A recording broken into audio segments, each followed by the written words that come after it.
አልቾ እንጨትና ብረታ ብረት 2007 ነው የተመሰረተው። 2007 ከመሰረቱ በፊት ሰው ቤት እንሰራ ነበር። የማህበሩ አባላት አጠቃላይ 4 ናቸው። 4 ሆነን ሰው ቤት እየሰራን ነበር። አንድ ላይ ተነጋገርን።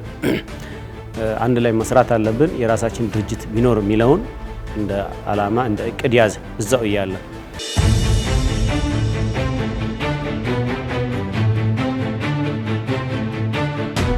ኦልሞስት ከዛ ተነስተን የዛኔ የቀጠርነው ሰራተኛም አልነበረም። 2007 አካባቢ በራሳችን አቅም ነው የጀመርነው።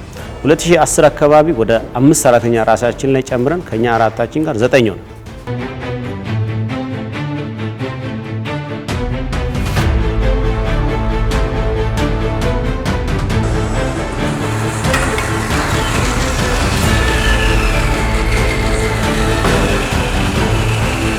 እኔ ሰብሳቢ ሆንኩ እንጂ ከኔ ስር ያሉ 4ቱ ሙሉ ኃላፊነት አላቸው።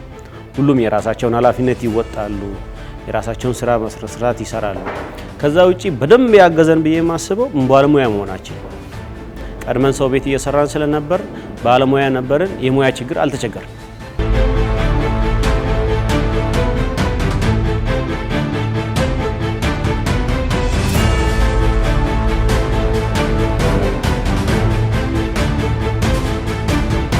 ተጨማሪው ደግሞ መንግስት ሳፖርት አደረገ። ሳፖርት ማለት የመሸጫና የመስሪያ ቦታ አዘጋጀል። ስለዚህ ያ ነገሮች ተደምረው ካፒታላችንን ለማሳደግ ወይ ደግሞ ሰራተኛ ስራ እድል ለመፍጠር ተጨማሪ ግብዓት ሆኑን ማለት ነው።